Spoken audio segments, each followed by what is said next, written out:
Hello friends, मैं जयंत आप सभी के सामने फिर से हाजिर हूँ हमारी मैनिफेस्टेशन और अट्रैक्शन इस जर्नी में, जिसमें हम Vichar Niyam by Sirshree the power of happy thoughts इस बुक को रीड कर रहे हैं। तो आज डे 12 है। हम डे 12 की शुरुआत करने जा रहे हैं। किसी गांव में एक इंसान ने एक मुर्गा पाल रखा था। वह मुर्गा इंसानों की तरह बातें करता था। आम मुर्गों की तरह वह भी हर सुबह सूरज निकलने पर बाग दिया करता था। वह अपने मालिक से कहता था, मैंने बाग दी इसलिए सूरज निकला। मालिक को भी उसकी इस बात पर यकीन हो गया था। उसने मान लिया था कि उसके मुर्गे की बाग से ही सूरज निकलता है। अगर मुर्गा बाग नहीं देगा तो सूरज नहीं निकलेगा। इस भ्रम के कारण मालिक मुर्गे की बहुत खातिरदारी किया करता था। उसने मुर्गे को खिला पिलाकर मोटा तगड़ा बना दिया था। मालिक ने गांव के लोगों को भी बताया था कि इस गांव में मेरा मुर्गा बाग देता है, इसलिए सूरज निकलता है। लोगों ने उस इंसान से कहा भी कि तुम उलझ गए हो, भ्रम में हो। मुर्गे की बाग से सूरज नहीं निकलता, बल्कि वह तो कुदरत के नियम से खुद ब खुद निकलता है। लेकिन उस इंसान ने लोगों की सच्ची बातें नहीं मानी। एक दिन उस इंसान को किसी बात पर बहुत गुस्सा आया और उसने गांव वालों से कह दिया, मैं अपने मुर्गे को गांव से ले जा रहा हूं। मेरे जाने के बाद जब गांव में सूरज नहीं निकलेगा, तब तुम सब लोग पछताओगे। ऐसा कहकर वह मुर्गे को लेकर गांव से चला गया। कई दिनों बाद उस इंसान के मन में इच्छा जगी कि देखे सूरज के बिना उस गांव के लोगों की हालत कैसी है। वह गांव लौटकर उसने देखा कि लोग मजे से जी रहे हैं। उसके जाने से गांव वालों को कोई फर्क ही नहीं पड़ा था। उसने गांव वालों से पूछा, मेरे जाने के बाद गांव में सूरज निकला या नहीं? लोगों ने जवाब दिया, तुम्हारे जाने के बाद भी यहाँ हमेशा की तरह रोज सूरज निकलता है। उस इंसान को उस दिन पहली बार झटका लगा। उसने महसूस किया था कि वह जीवन भर जो मान रहा था वह मान्यता गलत थी। मुर्गे की गलत बयानी के कारण वह उसे जीवन भर ज्यादा खिलाता रहा।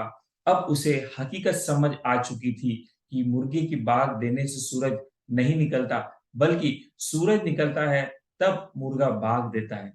अब उसने मुर्गे की खातिरदारी बंद कर दी। उसने मुर्गे को मुर्गा बनाया।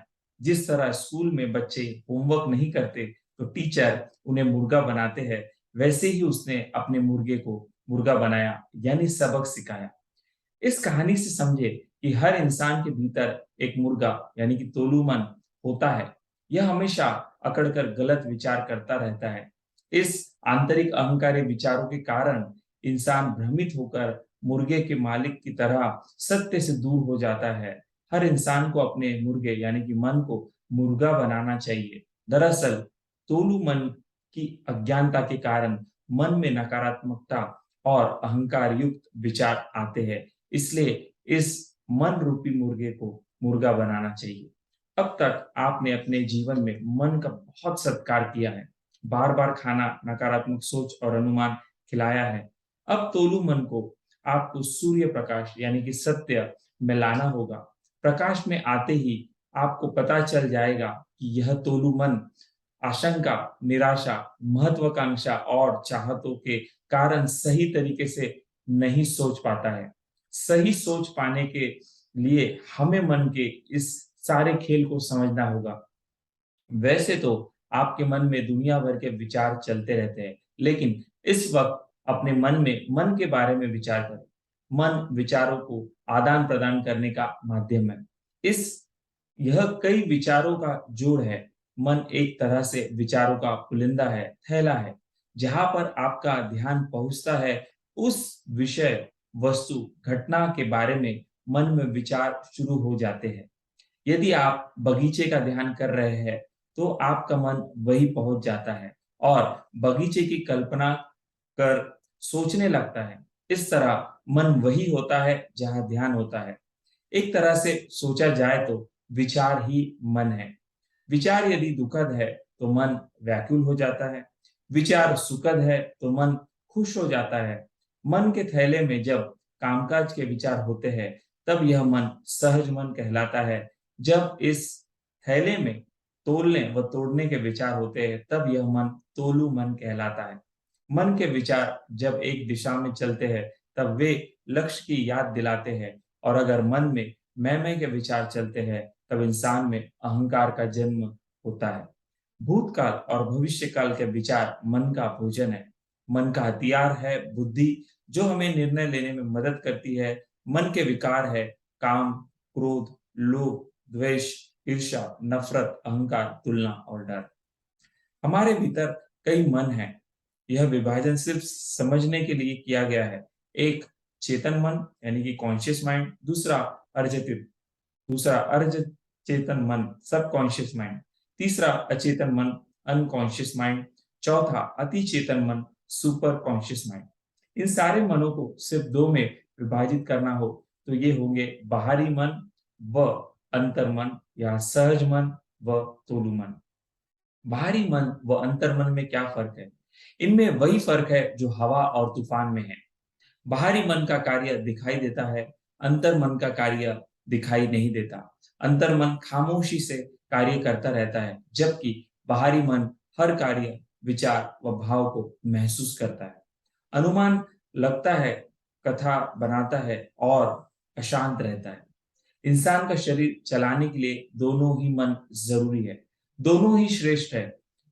कोई यदि पूछे फूल या और नारियल में श्रेष्ठ कौन है, तब जवाब यही होगा कि दोनों का अपना अपना कार्य है, श्रेष्ठता का सवाल ही नहीं है। उसी तरह दोनों मन अपनी अपनी जगह श्रेष्ठ है। आंतरिक मन को कोई वस्तु नहीं है जो कहीं रखी जा सके। आंतरिक मन है कल्पना, याददाश्त, बुद्धि और बाहरी मन की मिली-जुली प्रोग्रामिंग। सहज मन है आंतरिक मन। यह मन अपने आप बिना कुछ किए शरीर को चलाता है। जैसे आप गाड़ी चला रहे हैं और सामने साइकिल आ जाए तो उस वक्त आप यह नहीं सोचते कि अब मैं दाएं जाता हूँ, लेकिन उधर बच्चे हैं, ठीक है मैं बाईं ओर जाता हूँ, लेकिन उधर कीचड़ है, अच्छा मैं ब्रेक लगा देता हूँ। बल्कि उस वक्त अपने आप ब्रेक लगाया जाता है। बाद में आप कहते हैं मैं जा रहा था तो सामने से कोई आया, दाएं बच्चे खेल रहे थे, बाएं कीचड़ था तो मैंने ब्रेक लगा दिया। वास्तव में यह विचार याददाश्त से आया। याददाश्त यानी कि प्रोग्रामिंग से आया, तो मन को लगा कि मैंने ही किया, लेकिन क्या सचमुच यह मन ने किया था या हो गया था या करवाया गया था? यह रहस्य समझने के बाद मन अहंकार से मुक्त हो जाता है। इंद्रियों द्वारा होने वाले सभी कार्य सचेतन मन से होते हैं, जैसे पढ़ना, लिखना, चलना, बैठना, देखना, सुनना आदि। जहां से हमारे विचार उठते हैं वह है अचेतन मन। अचेतन मन में उठने वाले विचार जब सचेतन पर आते हैं, तब हमें पता चलता है कि यह विचार आया है। सचेतन मन 10% होता है और अचेतन मन 90%। एक इंसान सड़क पर पैदल जा रहा था। अचानक पीछे से आती हुई कार ने उसे ठोकर लगा दी। वह जमीन पर गिर पड़ा। कराहते हुए उठकर वह नजदीक की एक दुकान में जा बैठा। कुछ लोग उसे डॉक्टर के पास ले गए। डॉक्टर ने पास डॉक्टर ने पाँव का एक्सरे निकाला और बताया कि उसके पाँव की हड्डी टूट गई है। यह सुनते ही कि उसके पाँव में दर्द होना शुरू हो गया। जरा सोचे कि वह इंसान खुद चलकर डॉक्टर के पास गया था, लेकिन कितनी जल्दी वह इस बात को भूल गया। जब तक उसे पता नहीं था कि उसके पाँव की हड्डी टूट गई है, तब तक उसके शरीर ने भी उसका साथ दिया था। लेकिन जैसे ही एक्सरे की रिपोर्ट मिली, उसके विचार बदल गए। पीड़ा से उसे घेर लिया। इससे पता चलता है कि विचारों में कितनी शक्ति है। शरीर भी एक अजूबा है। हमारी 90% तकलीफें मन द्वारा निर्मित है। सोचिए कि आप क्रिकेट खेल रहे हैं और खेलते-खेलते अंधेरा होने लगा। फिर भी आप खेल का मजा ले रहे हैं। आपके साथ आपके मित्र भी है। आपको मैच के परिणाम की उत्सुकता है। तभी आपकी माँ ने आपको घर पर बुला लिया और खेल खत्म कर सभी को जाना पड़ा। आप चलकर घर जा रहे थे। कुछ दूर चलने के बाद अचानक पैर पर रोशनी पड़ी तो मित्र को आपके पाँव से खून सिरता नजर आया। जैसे ही मित्र ने आपको यह बताया, आपके पाँव में दर्द होना शुरू हो गया। उसके पहले दर्द नहीं था, क्योंकि उसके पहले मन नहीं आया था। वास्तव में दर्द सिर्फ 10% ही था और शरीर उसे ठीक कर सकता था। मित्र ने यदि बताया नहीं होता, तो आपको मालूम भी नहीं पड़ता और आपका पाँव ठीक भी हो गया होता। लेकिन जैसे ही मित्र ने बताया, चोट के साथ तुरंत मन जुड़ गया। इस उदाहरण से यह रहस्य समझे कि चोट के साथ मन न जुड़े तो अधिकांश चोटों में शरीर खुद ब खुद उन्हें ठीक कर सकता है। यह रहस्य जानकर कुछ लोगों को लगता है कि अब डॉक्टर के पास जाने की जरूरत ही नहीं है, मगर ऐसा नहीं है। डॉक्टर को अपना काम करने दे। शरीर में जो केमिकल ऊपर नीचे हुए हैं, डॉक्टर उसे संतुलित करेंगे। डॉक्टर ने दी हुई दवाई के प्रति ये विचार दोहराए कि इसे खाकर मैं ठीक हो जाऊंगा, शक्तिशाली हो जाऊंगा। इस भाव से खाएंगे तो उसका दोहरा और जल्दी असर होगा। कम से कम डॉक्टर के आने तक आप अपने विचारों को मजबूत रखें। कोई छोटी बीमारी हो गई हो तो परेशान ना हो, बल्कि विचारों से ही बीमारी को ठीक करने की कोशिश करें। आप अपने विचारों के बल पर शरीर को चला सकते हैं। सोचे कि जो लोग शारीरिक करतब दिखाते हैं, वे क्या करते होंगे। जैसे कुछ लोग किलो भरे बिस्तर पर सोते हैं और उनके ऊपर से हाथी गुजर जाता है, मगर उन्हें कुछ नहीं होता। उस वक्त उनके मन में यही विचार चलता है, मेरा शरीर फौलादी है, मुझे कुछ नहीं होगा। आपने ऐसे प्रयोग देखे होंगे। ये है विचारों की शक्ति। कोई भी ऐसा कर सकता है। चाहिए सिर्फ विचारों की मजबूती और अभ्यास। हमारे शरीर की सभी स्वाभाविक क्रियाएं, जैसे सांस लेना, दिल धड़कना, अन्न का पाचन, शरीर में खून के बहाव का नियंत्रण आदि अर्धचेतन मन से होता है। ठीक ऐसे ही बैठे बैठे हम कितनी बार हिलते हैं, रात में सोते हैं और ठंड लगते ही कंबल ओढ़ लेते हैं। ये कार्य भी अर्धचेतन मन करता है। अर्धचेतन मन सपने भी देखता है। हमारी नींद में खलल ना पड़े इसलिए यह अजीबोगरीब सपने दिखाता है। जैसे आपके शरीर को अगर पानी की जरूरत है तो अर्धचेतन मन आपको सपना दिखाता है कि आप पानी पी रहे हैं, या सपने में आपको नदी समंदर दिखाई देता है। वैसे ही आप बहुत गहरी नींद में है और बाहर बहुत जोर की आवाज हुई तो अर्धचेतन मन आपको सपना दिखाता है कि कोई आपके घर की बेल जोर से बजा रहा है। ऐसे सपने आते हैं ताकि आपकी नींद में कोई बाधा न आए। अर्धचेतन मन में बहुत शक्ति है। वह आपके मन व शरीर को नियंत्रित करता है। आपने देखा होगा कि जब भी आप अचार या इमली की कल्पना करते हैं तो स्वतः ही आपके मुंह में पानी आ जाता है। यह एक आश्चर्य है। आज की सदी में सबसे बड़ी मनोवैज्ञानिक खोज यह हुई है कि हमारा अर्धचेतन मन देख नहीं सकता, लेकिन हम उसे जो दृश्य दिखाते हैं उसे वह असली मान लेता है, चाहे वो दृश्य सच हो रहा हो या काल्पनिक हो। दृश्य को सच्चा मानकर वह शरीर में वैसी स्थिति पैदा कर लेता है जिसकी कल्पना की गई है। इन सभी बातों को एक उदाहरण से समझे। पानी पर चलने वाले जहाज का पूरा नियंत्रण जहाज के नीचे स्थित कंट्रोल रूम में होता है। जहाज के चालक को आगे का रास्ता दिखाई नहीं देता। वह ऊपर कैप्टन से मिलने वाली सूचनाओं का पालन करता है। अगर जहाज का कैप्टन कहता है कि जहाज दाएं मोड़ो या सीधे चलो, तो नीचे बैठा चालक उसके कहे अनुसार कार्य करता है। कैप्टन की एक गलत सूचना भी जहाज को डुबो सकती है। ठीक इसी तरह शरीर रूपी जहाज का कैप्टन है हमारा चेतन मन, और नीचे जो चालक है वह है हमारा अर्धचेतन मन।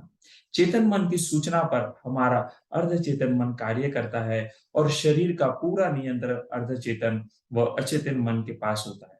अर्धचेतन मन को गलत सूचना मिली कि मैं बीमार हो सकता हूँ, गरीब हो सकता हूँ, मैं फेल हो सकता हूँ, तो भविष्य में उस इंसान के साथ नकारात्मक घटनाएं होने की आशंका हो सकती है। इसलिए अपने विचारों के प्रति सदा जागृत रहे कि कहीं हम अपने अर्ध जागृत मन को गलत विचारों के जरिए गलत सूचना तो नहीं दे रहे।